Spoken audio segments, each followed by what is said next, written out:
She meanwhile with strawberry lips cajoles, and like an asp writhing on burning coals. Moist are my lips, and I can lull to sleep thine ancient conscience in my couches deep.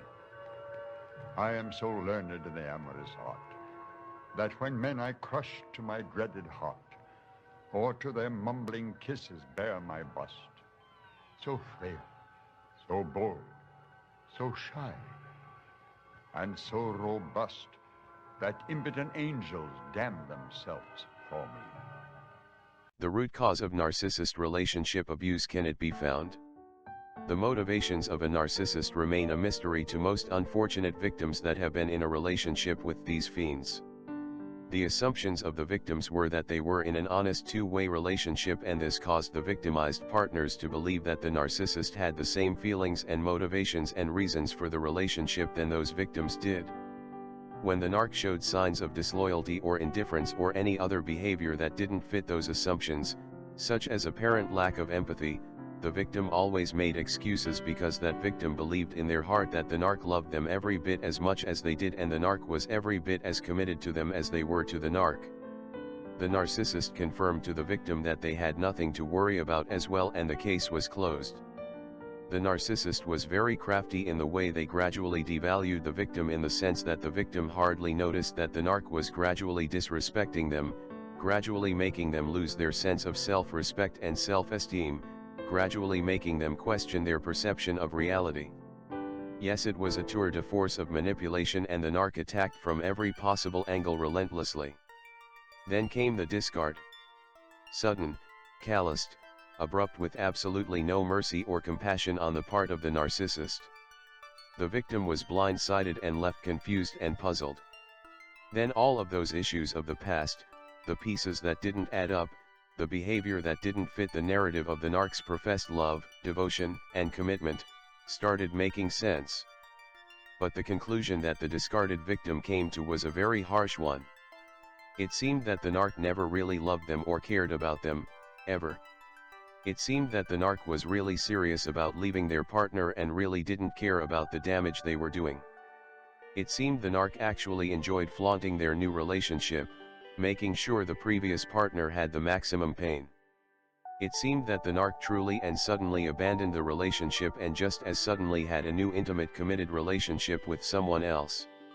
Yes, all of those things seemed true, but in the immediate aftermath of that discard, the victim couldn't believe it.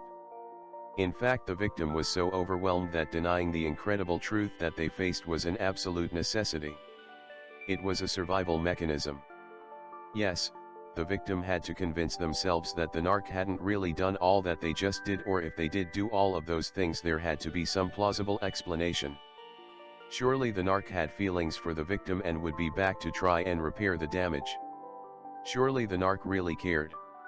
With time, the ugly reality of that partner's calloused heart became apparent to the victim, and more importantly, the victim was gradually able to accept that truth. Yes, that partner was a covert narcissist, and as much as the victim tried to deny that fact, time made that truth obvious. Yes, time had gone by and emotions had calmed, and maybe now that the dust had settled, that narc would come back and at least have a reasonable conversation. Surely that narc cared enough to see how their ex was doing. After all, they had once made a lifetime commitment to that partner. No, the narc never came. It wasn't in their interest to show any compassion whatsoever to their previous lifetime partner, so why do it? Let that previous partner rot and wallow in their own misery. The narc was powerful, they had the strength to walk away and never look back. Yes, the narc thought themselves superior and deserving of their new relationship. After all, that narcissist was the victim. They were the devoted ones that had been betrayed. At least that is the story they were telling their new partner, and that made the bond between that new couple all the deeper. So the victim of the narcissist gradually put together all of the pieces, and over time began the long journey of getting themselves back, but there was still a nagging question, a question that just didn't have any logical answer. Why would the narcissist do this to another human being? Why would the narc insist on a relationship and get everything they wanted and then abruptly leave? What was going on in that mind of theirs? Yes, it is now clear, and it can take a year or more to understand it, but it is now clear that narcissists never loved their ex. So why expend all of that energy? Why lie about everything? Why would one person do that to another human being? The narc had done this many times before and witnessed the meltdown of their discarded victims again and again. Didn't that narc have any concern at all about the harm they were causing others? Well, the short answer is no, the narc didn't care about any of those people. No, on the contrary, the narc looks back on those experiences and sees themselves as the strong one. The narc looks back at the behavior of their previous victims as they became irrational under the emotional torture inflicted upon them by that narc with amusement. Yes, those victims are the narcissist's trophies. Especially the ones that were reported to the authorities and were formally and publicly turned into the perpetrators. Yes, those victories of the narcissist always pick up that narc's spirits. After all, it means the narc won. So no, the narc doesn't care about anyone but themselves. No effort would ever be expended on another person if there was no gain for the narcissist. So what would cause a person to do these things to other human beings, to cause so much pain and damage? More importantly, can an answer to that question help others avoid these narcissists in the future? So let's try to answer the question of what motivates that narcissist when it comes to relationships. We now live in an age where sex is a mere pastime, a recreational activity. There is no longer any shame associated with sex, and in fact the only concern is to do it safely and to avoid an unwanted pregnancy. So any person who wants to put constraints on this sexual behavior is now considered out of step with modern thinking. All of that being said though, a human being, even if they are secular, intuitively forms a bond with the person they have a physical relationship with, and there is that intuitive feeling most of us still have that we want to be serious about a relationship before we get physical. Most of us still have a heart that yearns for one and only one person in our lives, and that act of physical intimacy does bond us to that other person. Of course there is the pleasure aspect of sex, but deep inside most people take this act seriously and understand sex to have much greater significance.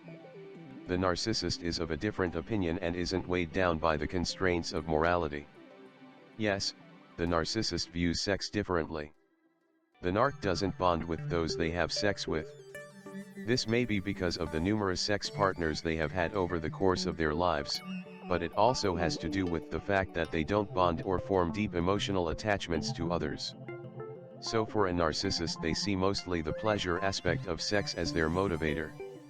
The narc has only one concern, and that is never to be publicly known to be having sex with multiple people, because the narc is first and foremost concerned about their billboard or public persona.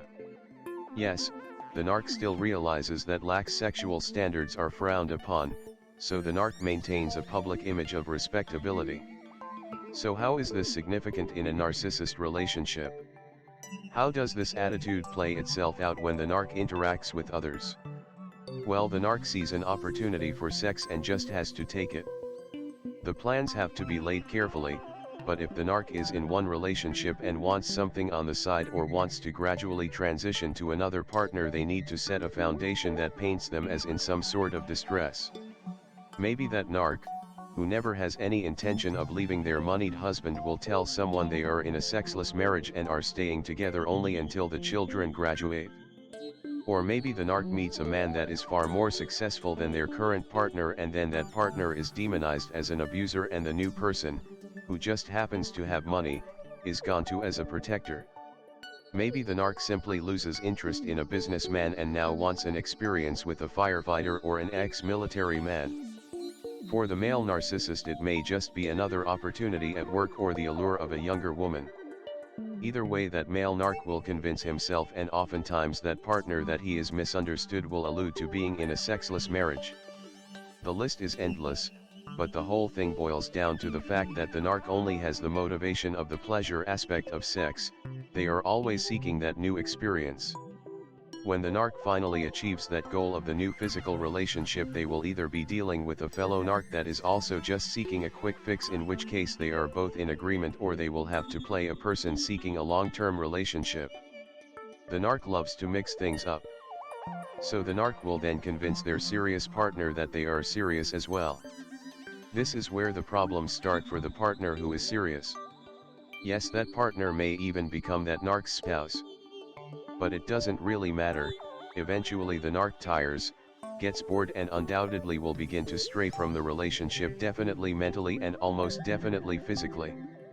So you could make the argument that boiling the narc's motivation down to sex is being too simplistic.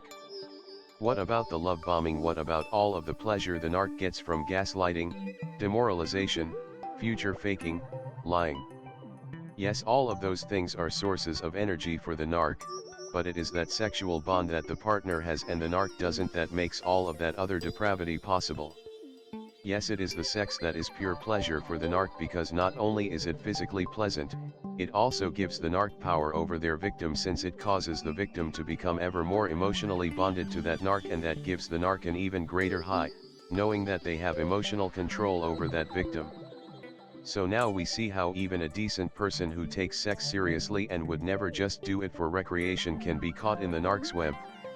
The narc gets into this person's heart and mind by mimicking a chaste individual.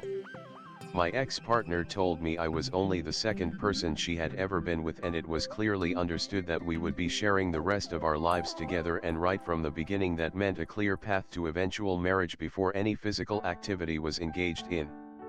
She said and did whatever it took. I will spare the details of what I later found out was the reality of her past. It was shocking to say the least. So what is the possible root cause of narcissist relationship abuse? It is the narc's use of sex to make another person bond with them. For myself, it is clear I could have avoided everything by sticking to what I knew was correct. Not engaging in premarital sex. That narc would have needed to give more than lip service to a lifetime commitment and eventual marriage, and the price of my heart would have been too high. So ultimately for myself, I realized that I could have avoided a lot of grief.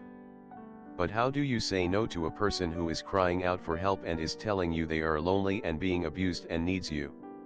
Someone who touches you deeply and makes you want to be there for them even before the first notion of physical activity. Other more unfortunate souls did keep a high standard and still ended up with a narcissist, but now they were married to that person. So in a sense it is very difficult to avoid these narcs. However, being more cautious, more vigilant before ever giving someone your heart and mind, let alone your body, combined with your newfound knowledge of narcissism, will go a long way towards preventing this tragedy from befalling you again. Thank you for watching. Comments are welcomed. Peace be with you. What is the ultimate science can offer? Truth.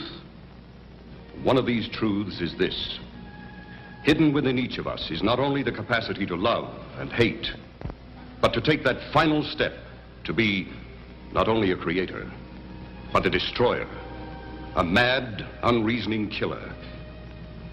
That final breakdown of our manners, mores, customs, that take us away from the millions of years leading to civilization, back to the animalistic, the monster that lies within each of us.